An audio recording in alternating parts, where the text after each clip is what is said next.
FIFA world cup మహా సంగ్రామంలో ప్రతిష్టాత్మక గోల్డెన్ బూట్ అవార్డు కోసం ఆటగాళ్ల మధ్య పోరు తీవ్రమైంది.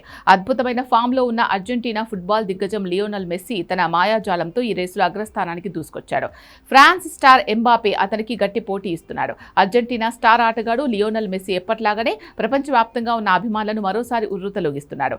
ఈ టోర్నీలో అతని ఆట తీరు అద్భుతంగా సాగుతోంది. మైదానంలో అతను బంతితో చేసే విన్యాసాలకు ప్రత్యర్థి జట్లు కంగుతింటున్నాయి. ముఖ్యంగా సెమీఫైనల్ మ్యాచ్లో ఇంగ్లాండ్ పై అతడు చూపించిన అద్భుతమైన ప్రతిభ అందరినీ ఆకట్టుకుంది.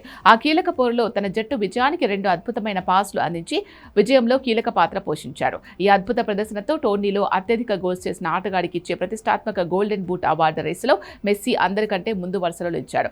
ఇప్పటి వరకు మెస్సీ ఖాతాలో మొత్తం 8 గోల్స్, 4 అసిస్టులున్నాయి. ఫ్రాన్స్ ఎంబాపే ఖాతాలో కూడా 8 గోల్స్ ఉండడం ఈ పోటీ తీవ్రంగానే ఉంది. ఎందుకంటే సెమీస్లో ఓడినప్పటికీ 3వ స్థానం కోసం ఫ్రాన్స్, ఇంగ్లాండ్ తలపడబోతున్నాయి. ఈ మ్యాచ్లో ఎంబాపే ఎన్ని గోల్స్ చేస్తాడు అనేది చూడాలి. ఈ మ్యాచ్లో ఎంబాపే తన అసిస్ట్ల సంఖ్యను పెంచుకునే అవకాశం ఉన్నప్పటికీ ప్రస్తుతం మెస్సీనే రేసులో ముందున్నాడు. ఒకవేళ ఎంబాపే గోల్స్ చేయకుంటే అప్పుడు గోల్డెన్ బూట్ రేసులో ఏకైక ప్లేయర్ మెస్సీనే. ఒకవేళ ఫైనల్లో మెస్సీ గోల్ చేయకున్నా అతన్నే అవార్డు వరిస్తుంది. ఎందుకంటే గోల్స్ సంఖ్య సమానంగా ఉన్నప్పటికీ అసిస్ట్ల లెక్కలో మెస్సీ పైచేయి సాధించాడు.